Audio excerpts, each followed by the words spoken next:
Mais j'aimerais bien mettre des trucs là pour que ce soit beau. Oui, parce que qui dit winter dit pas de lumière. Du coup, qui dit pas de lumière dit paraplux. C'est peut-être un peu trop loin de moi. Il faut que je me mette plus proche. Non, il faut que je vous rapproche. Je sais pas. Vous voulez voir ma grosse tête en gros plan? Ah! Bah maintenant vous êtes trop haut. Et moi je fais comment avec tout ça? Ça me dérange. Je sais pas si c'est bien ou pas. Le retour caméra a l'air de fonctionner pour une fois. C'est un miracle. Bon, on va attendre que la machine à laver se finisse. Et après, mon appartement becomes Versailles. Non mais PTDR, j'avais dit que je faisais une vidéo par semaine. Ça fait combien de temps que je fais cette vidéo? Mais pourquoi tu charges pas, Jean-Michel? T'es pas sorti de l'auberge avec toi, hein? Il y a un mois. Il y a un mois, j'avais dit une vidéo par semaine. Ça fait un mois que j'ai pas posté. Bah oui. Oh, mais il y a plein de commentaires, mais j'avais pas vu vos commentaires. Bon, on attend que le sèche-linge finisse. Parce que je peux pas allumer mes éclairages tant que le sèche-linge est pas fini. Parce que j'ai peur de faire sauter les plombs. Bon, on va faire café clutch, hein. Allez, je vais me chercher un café, on va discuter. Je sais pas les mots. Bon, c'est bon Géraldine, t'as fini de faire du bruit? On peut travailler maintenant? Hein? Oui? Très bien.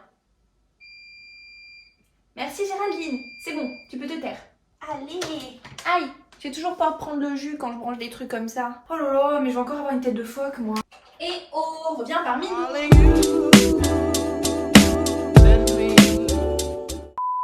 Hey yo! Comment est-ce que vous allez bien mes petits potos? Bah voilà, c'est tout. Allez, au revoir, c'est bon, c'est fini. Bon, un peu plus de sérieux, j'espère que vous allez bien. Bienvenue dans cette nouvelle vidéo. Encore une vidéo, je suis désolée, un petit peu ennuyante face cam, mais je continue et je m'y tiens à cette série sur la vie en Allemagne. Je sais qu'il y en a beaucoup que ça intéresse, j'ai eu beaucoup de retours de gens qui prévoient de déménager en Allemagne cette année, les années qui suivent et tout. Donc je me suis dit, je vous offre tout ce que j'ai appris. Oula, pourquoi c'est hors champ là? Ah, je suis trop grande! Je vous offre tout ce que j'ai pu apprendre, tout ce que j'ai pu tirer des galères que j'ai vécues en arrivant ici, en me disant peut-être que vous, ça vous simplifiera la vie et que vous passerez pas par toutes les galères que j'ai eues. Parce que c'était pas très rigolo, ça m'a pris beaucoup de temps. Il y a beaucoup de choses sur lesquelles je me suis prise la tête et je me dis que si ça peut vous aider, si ça peut vous faciliter la vie, bah voilà, ça me coûte rien de faire cette petite série, de la continuer.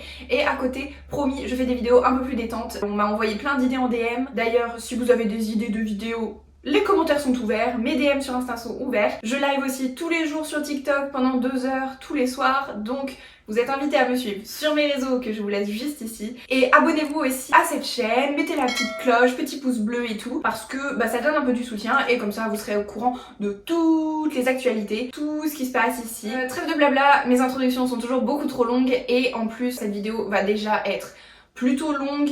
La vidéo précédente, je vous la mets dans le petit, c'était sur comment rechercher un appartement en Allemagne. Maintenant qu'on a trouvé notre appartement, on va passer à la paperasse.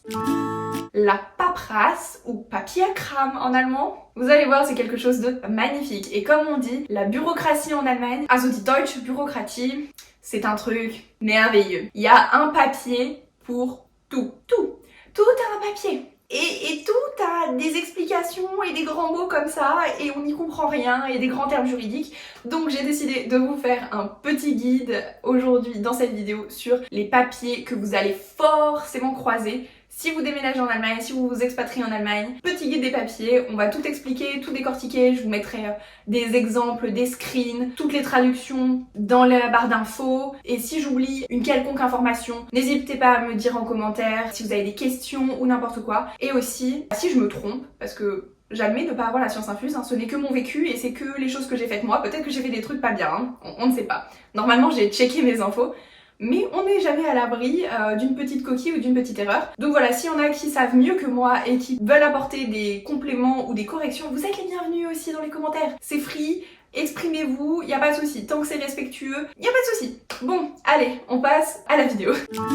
Donc, on admet que à la suite de la vidéo précédente, nous avons tous trouvé notre appartement, l'appartement de nos rêves, l'endroit où nous allons habiter. Prochaine étape après avoir trouvé l'appartement, vient le contrat de location. Donc premier papier très important auquel vous allez être confronté en arrivant, le contrat de location. Que ce soit par l'agence ou que ce soit par propriétaire, il faut un contrat, il faut que tout soit écrit, détaillé dedans. Souvent, quand ça passe en direct de propriétaire à locataire, ils prennent ce qu'on appelle un muster, un modèle de contrat de location basique et après ils mettent les petits trucs à leur sauce dedans. Donc il faut bien rechecker et relire correctement le contrat de location. Oui, c'est long. Oui, il y en a qui font 10 pages, 15 pages, 20 pages, je sais pas combien. Je sais que moi, le mien, il est assez court, il fait 5 ou 6 pages et que celui des filles de mes copines que j'ai lu la dernière fois, il fait 8 ou 9 pages, quelque chose comme ça. Donc ça varie. Mais tout est écrit dans le contrat de location, il faut relire attentivement. Si vous comprenez pas des trucs, n'hésitez pas à demander soit au propriétaire, soit à l'agent immobilier, soit à quelqu'un qui maîtrise parfaitement les deux langues si vous avez des doutes sur des petits mots, sur des petits trucs, parce que c'est vraiment très important d'être pointilleux sur le contrat de location. Déjà pour pas vous faire escroquer et aussi pour savoir à quoi vous attendre. Et vraiment tout est inscrit dans le contrat de location normalement.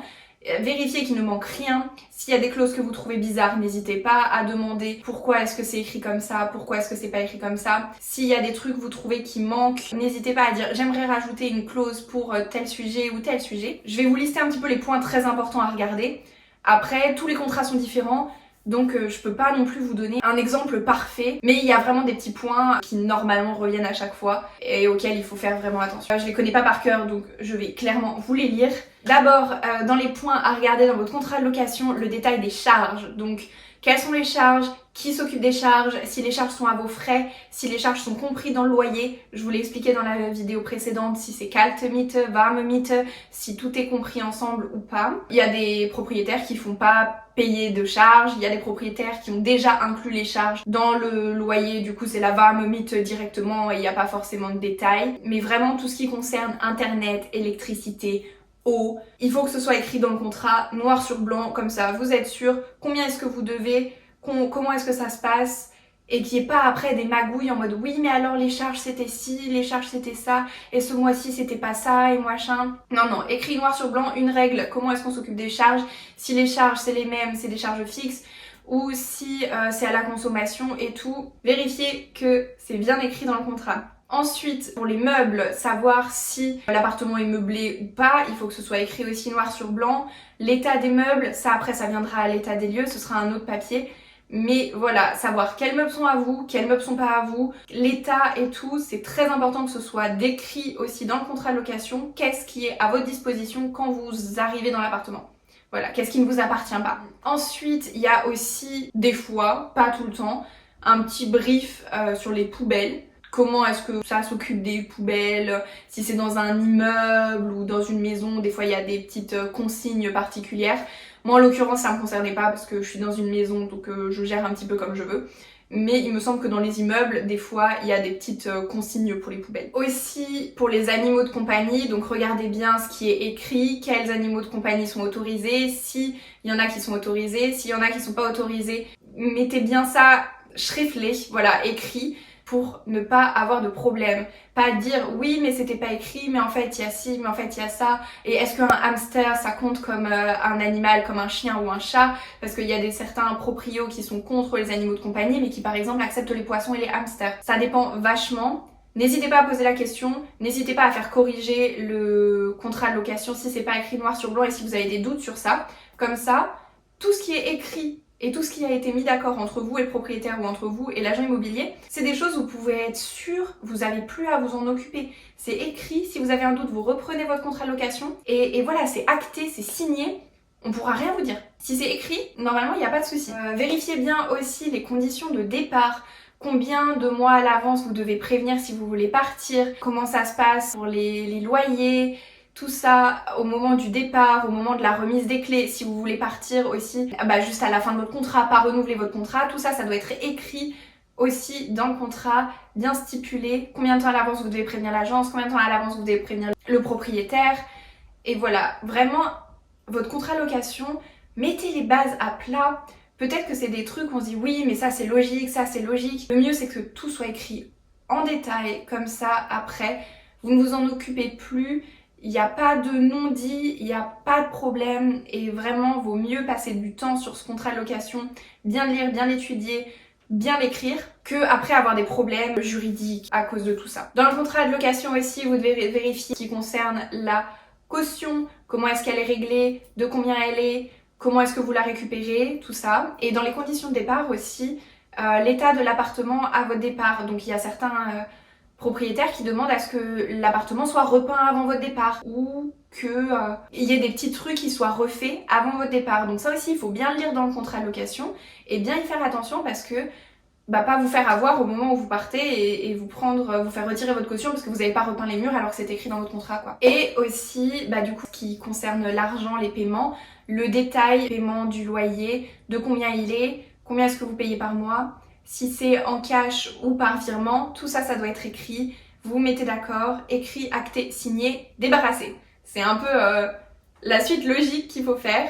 Je répète beaucoup de fois le fait que si c'est écrit, au moins on est tranquille, mais c'est vrai, c'est comme ça. Et vraiment, avoir un bout de papier signé par votre propriétaire, l'agent immobilier et vous, actant de tout ça, ça vous décharge en fait. Ça fait que vous, si vous respectez ce qui est écrit, normalement vous n'avez pas de problème. Et c'est bien de savoir qu'on n'aura pas de problème. Ça fait du bien au moral et on n'a pas de peur ou de frustration de se dire oui mais alors ça je suis pas très sûre. Et ça, et si je fais ça, est-ce que j'ai le droit ou est-ce que j'ai pas le droit? Non, posez la question, mettez les choses à plat, actez tout.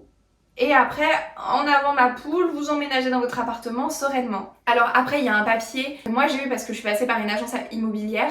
Après, je crois que quand ça passe de propriétaire, en personne à personne, il n'est pas toujours demandé ce papier ou il n'est pas toujours donné. Moi, j'ai reçu un petit formulaire avec des questions sur est-ce que je suis endettée, est-ce que j'ai un passé judiciaire, est-ce que j'ai déjà été insolvable. Je crois que ça se dit comme ça en français. Est-ce que j'ai eu des problèmes avec le fisc ou des choses comme ça? Donc un petit questionnaire avec écrit Yeah9. Je vous mettrai une photo à remplir et à donner au propriétaire et à l'agent immobilier. Donc c'est un premier truc pour aussi écrémer les personnes quand il y a plusieurs personnes qui demandent un appartement. Bien sûr qu'ils vont préférer prendre quelqu'un qui n'est pas endetté que quelqu'un qui est endetté. Quelqu'un qui n'a pas de casier judiciaire par rapport à quelqu'un qui a un casier judiciaire. C'est une question d'assurer aussi leurs arrières et de s'acheter la tranquillité. Il faut préciser si vous payez le loyer ou si vos parents payent le loyer. Ce sont deux choses différentes. Ça aussi, ça doit apparaître quelque part. Et si c'est vos parents qui payent pour vous, on peut vous demander une Bürgschaftserklärung. Donc c'est un papier au nom de vos parents ou sur eux. Eux aussi doivent remplir s'ils ont un passé judiciaire, si ils sont endettés ou non. Et signer comme quoi ils payent pour vous, mais le logement est quand même à votre nom. Donc c'est encore un petit papier. Je dois aussi en avoir une copie si vous voulez, je vous mettrai là. C'est très simple à remplir, hein. C'est vraiment nom, prénom, adresse, petite déclaration sur l'honneur, hop, on signe et c'est expédié. Après tout ça, vous pouvez aussi avoir le choufa qui est demandé. Ça, j'en ai parlé dans la vidéo précédente, mais normalement, si vous payez pas vos impôts en Allemagne, si vous n'avez pas de compte en banque allemand, et si vous ne travaillez pas en Allemagne, il est impossible pour vous d'avoir un choufa. Le choufa, c'est juste un papier qui fait l'état de vos endettements dans le pays. Or, si vous travaillez pas ici, si vous payez pas d'impôts et si vous avez pas de compte en banque, c'est impossible pour vous d'être endetté en Allemagne. Donc vous n'avez pas ce papier. Après, c'est pas obligatoire de l'avoir. Ce que je veux dire, c'est que si vous ne l'avez pas, c'est pas un drame. Vous expliquez simplement que vous n'êtes pas allemand, que vous ne travaillez pas ici, que vous n'êtes pas endetté du coup, et justifier simplement si on vous demande de vos revenus ou des revenus de vos parents et ce sera expédié. C'est pas un papier vraiment ultra important. Des fois il est demandé. Si jamais vous voyez ce nom apparaître, maintenant vous êtes au courant. C'est pas très grave de pas l'avoir. Moi j'en ai pas. Et je m'en sors très bien. Après, je crois que pour l'avoir, si vous faites une demande en ligne, c'est payant pour avoir ce papier. Je crois que c'est une vingtaine d'euros ou quelque chose comme ça. Peut-être que je me trompe. Je me suis pas penchée trop sur le sujet du chauffage. J'ai juste demandé à mes parents si j'en avais besoin. Ils m'ont dit absolument pas. Donc je me suis pas penchée plus que ça.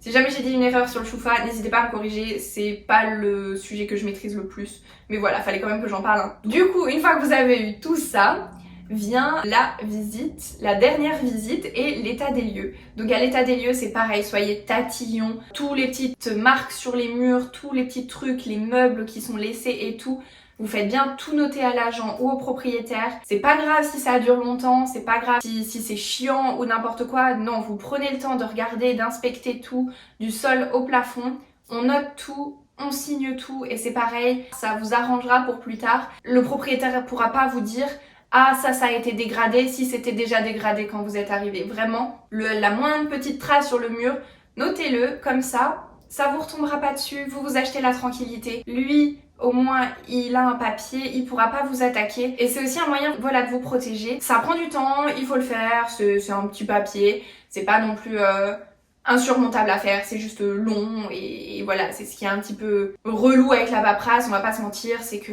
c'est beaucoup de blabla pour pas grand chose, mais au moins ça vous couvre vos arrières et vraiment, en tant que locataire, pour pas vous faire attaquer, blindez-vous, couvrez-vous et s'il faut faire plein de petits écriteaux, plein de petits papiers, faites-le, au moins après on pourra rien vous dire. Une fois que vous avez fait votre état des lieux, que vous emménagez dans votre superbe appartement, et ben c'est pas fini.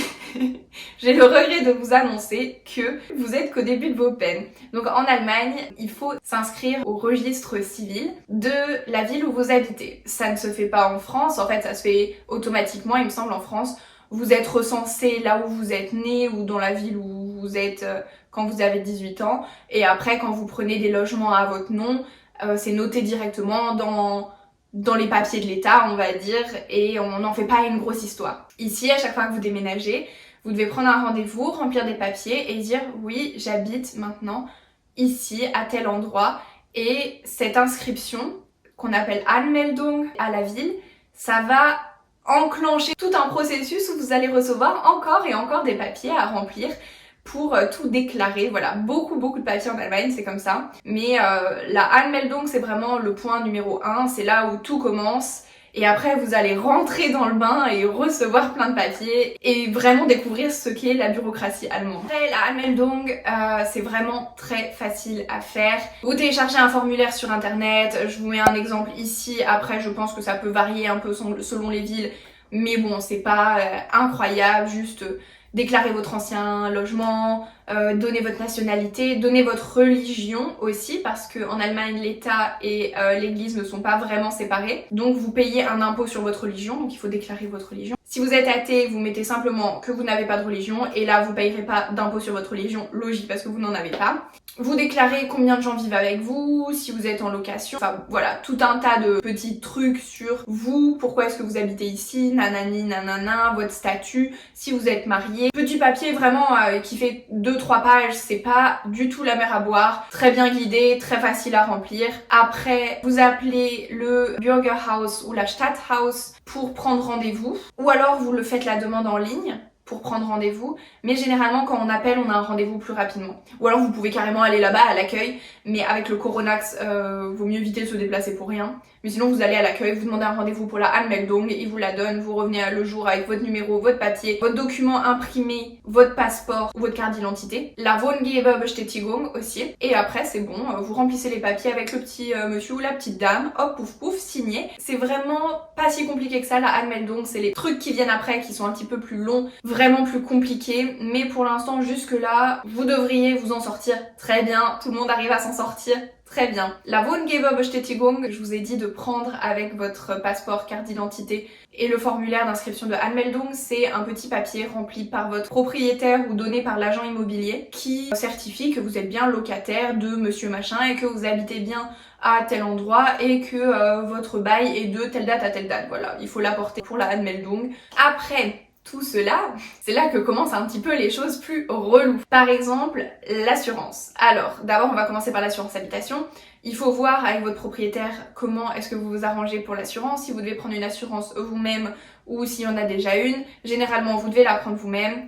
Il y a plein de compagnies d'assurance comme en France, il y a même des compagnies d'assurance qui sont en France et qui existent aussi en Allemagne, par exemple AXA c'est le meilleur exemple que j'ai. Il suffit d'aller sur les sites de comparatifs de compagnies d'assurance, regarder ce qu'il vous faut et normalement vous pouvez faire les prélèvements automatiques et les virements depuis un compte étranger, ça pose pas de problème. En tout cas chez AXA ça pose pas de problème, peut-être que chez certains ça pose des problèmes. C'est un petit peu long parce que il faut faire en fait une demande et après vous allez être contacté par quelqu'un qui va vous dire dire oui alors est-ce que vous avez besoin de ça, est-ce que vous avez besoin de ça, est-ce que vous avez besoin de ça. Après remplir les papiers, c'est un petit peu long, il faut faire un petit peu attention au contrat, aux clauses surtout pour l'habitation, faites attention par exemple pour les inondations et tout, selon dans quoi vous habitez. Si vous habitez au rez-de-chaussée aussi, peut-être prendre une assurance pour le vol, parce que c'est vrai que c'est plus facile de voler au rez-de-chaussée que dans les étages. Étudiez vraiment l'offre qu'il y a en fonction du besoin que vous avez et normalement ça devrait bien se passer, c'est pas très cher, c'est à peu près les mêmes tarifs qu'en France, donc ça c'est pas un gros dépaysement. Le seul problème c'est que c'est tout écrit en allemand, donc si vous comprenez pas très bien l'allemand, c'est un petit peu compliqué, mais bon.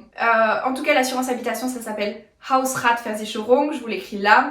Et si vous tapez ça sur Google, vous allez trouver tout un tas de compagnies d'assurance qui vous proposent forcément la meilleure solution. Ensuite, niveau assurance, ce qui est aussi important, c'est l'assurance de responsabilité civile. Ça, on n'en parle pas assez, mais en France, il me semble que l'assurance habitation et l'assurance responsabilité civile sont liées. Enfin, quand vous prenez l'assurance habitation, vous avez directement la RC qui est accrochée à ça et vous payez. En Allemagne, c'est deux choses vraiment distinctes et il faut en prendre une et l'autre. Et il me semble, d'après ce que j'ai entendu, après ça dépend aussi peut-être de vos compagnies d'assurance, de comment est-ce que vous êtes assuré en France ou pas.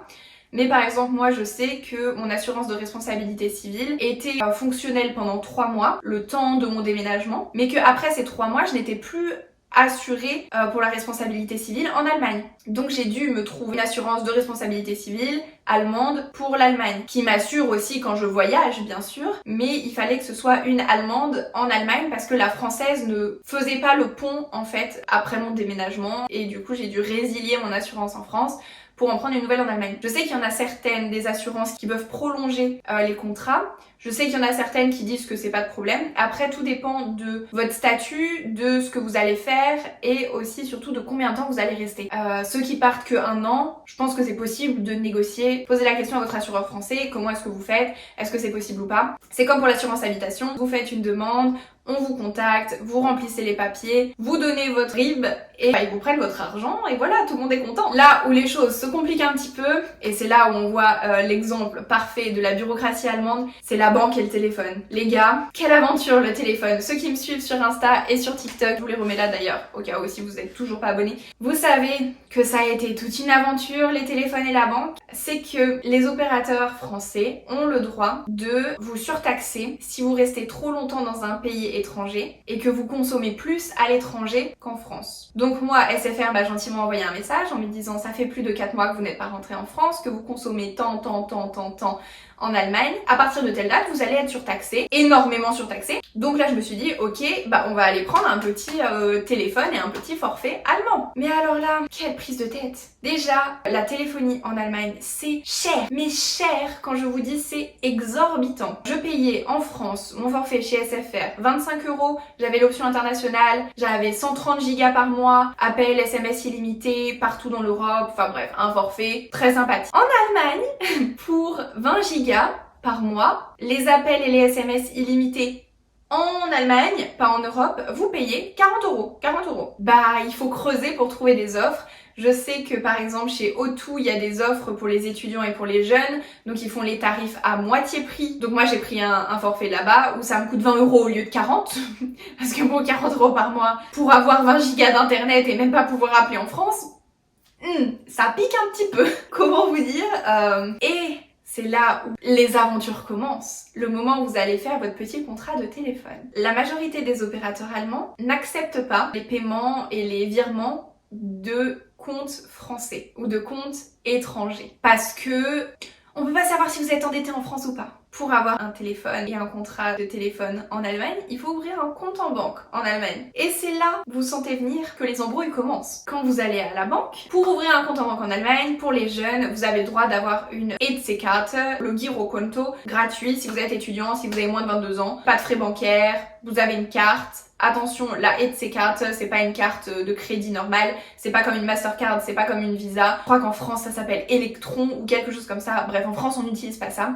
En Allemagne, ils font vraiment la différence entre Mastercard, Visa et EC-Card. Et il y a certains cafés, boulangeries, restaurants, magasins qui n'acceptent pas les paiements par carte classique. Ils acceptent que la EC-Card, que la carte allemande. Et du coup, si vous voulez ouvrir un compte avec juste une EC-Card, c'est gratuit pour les étudiants et pour les moins de 22 ans. Il suffit d'apporter votre Studienbescheinigung et comme ça, vous pourrez ouvrir votre compte sans aucun frais pendant tout le long de votre scolarité. Et par contre, si vous voulez prendre, en plus de votre EC-Card, une carte de crédit conventionnelle, là par contre, il faudra payer votre carte et vous aurez sûrement des frais bancaires, tout ça, tout ça. Au moment de remplir votre truc, vient le moment du online banking, je sais pas comment est-ce qu'on dit, pour avoir votre petite application là sur votre téléphone et votre compte sur internet pour pouvoir faire vos virements, tout ça, tout ça. Qu'est-ce qu'il faut pour activer le online banking? Un numéro de téléphone allemand. Mais qu'est-ce qu'il faut pour avoir un numéro de téléphone allemand? Un compte en banque allemand, vous voyez? Donc, bien sûr, vous pouvez ouvrir votre compte en banque allemand sans avoir le online banking. Mais c'est un petit peu compliqué de pas savoir ce qu'il y a sur votre compte, d'avancer un petit peu à l'aveugle comme ça sans pouvoir faire des virements d'un côté, de l'autre très facilement. Bref, bon. Vous ouvrez votre compte, vous mettez de l'argent de votre compte français sur votre compte allemand et là vous vous dites c'est bon, j'ai reçu ma nouvelle carte donc je vais pouvoir payer, je vais pouvoir donner mon IBAN allemand et payer ce que j'ai à payer au service de téléphonie. Et ben c'est pas si facile que ça les gars. Pour ma part, mon paiement n'a pas fonctionné avec ma nouvelle carte allemande alors que je l'avais attendu, que j'ai fait toutes les démarches et tout parce que mon compte en banque était trop jeune pour prendre un forfait de téléphone et pour prendre un téléphone avec. Je vous avoue qu'à ce moment-là j'ai perdu patience. Mais ça vous montre à quel point le système est bien organisé.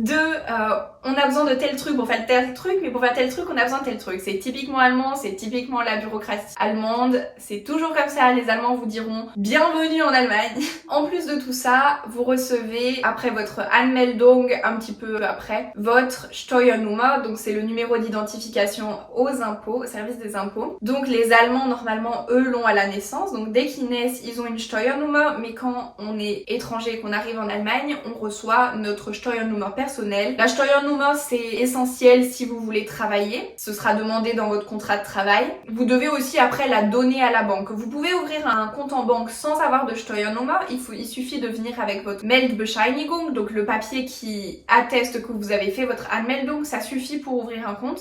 Et après, ils vous demanderont, quand vous l'aurez reçu, de fournir votre Steuernummer. Donc vous voyez en fait tout est un peu lié et c'est pour ça que ça devient un petit peu chaotique au bout d'un moment parce qu'on ne sait plus où donner de la tête. On nous demande des trucs mais pour ces trucs on a besoin d'autres choses mais les autres choses on les a pas encore et ça j'avoue qu'à ce moment-là c'est un petit peu de la panique. Donc surtout ne paniquez pas, faites les choses dans l'ordre. Le mieux c'est d'avoir des rendez-vous en face-to-face avec les gens, à la banque et tout, comme ça vous expliquez que vous êtes étranger, que vous êtes arrivé, que vous avez fait ça, que vous attendez ça. Si vous avez de la chance, vous tombez sur des gens bienveillants. Moi, je suis tombée sur une banquière exceptionnelle, vraiment adorable. Et c'était beaucoup plus facile de discuter avec elle. Après, c'est sûr, ça aide de très bien parler allemand. Après, ils parlent aussi tous très bien anglais. Donc, si vous pouvez passer par l'anglais, vous pouvez passer par l'anglais. Tant que vous arrivez à vous faire comprendre, ça ira. Ce que j'ai oublié aussi de vous dire, c'est le paiement de la redevance télé. Le Rundfunkbeitrag, tout le monde doit le payer. Un Beitrag par appartement. C'est comme ça, que vous ayez une télé ou non. Je vous avoue que j'ai pas fini de remplir ces papiers. Ça se trouve, il y aura des rebondissements dans cette histoire. Ça a l'air d'être un papier très simple. Il suffit de dire votre date d'emménagement, si vous avez des colocataires ou non, si quelqu'un paye déjà le Beitrag et ensuite vous signez le papier comme quoi vous acceptez les prélèvements. Le seul truc que je n'ai pas trouvé, et ça, si quelqu'un a la réponse, donnez-la nous, merci, c'est est-ce que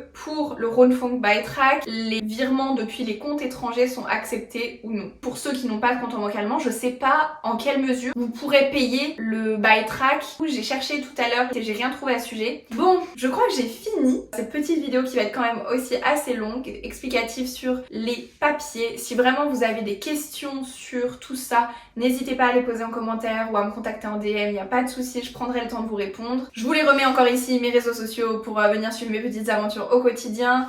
Si vous avez aimé la vidéo, petit pouce bleu, ça fait toujours plaisir. Ça donne un coup de pouce, ça aide tout le temps. Je vous laisse aussi activer la cloche des notifications pour ne pas louper les prochaines vidéos. Et j'invite aussi tout simplement à vous abonner à la chaîne. Comme ça, plus on est de petits potes, plus on rigole et plus on apprend des choses tous ensemble. La prochaine vidéo sera sur les petits trucs du quotidien, de la vie quotidienne en Allemagne. Ce sera une vidéo vraiment plus détente, c'est bon, on a fini la paperasse, on a fini la recherche d'appartement, ce sera vraiment plus des trucs pratico-pratiques sur la vie active en Allemagne et ce sera l'avant-dernière vidéo de cette grande série de vidéos sur l'Allemagne et après on fera des choses beaucoup plus chill, en mouvement, on ira se balader dans les villes, on fera des petits défis, des petites analyses. Si vous avez des propositions de vidéos, n'hésitez pas à me les donner en commentaire ou en DM. Si vous avez des questions particulières ou si vous voulez qu'on continue, en plus des 2 vidéos que j'ai prévues, cette série sur la vie en Allemagne, n'hésitez pas non plus à me demander des choses très spécifiques, je ferai des recherches où je partagerai avec vous ce que j'ai appris par moi-même et grâce à ma famille. Dernier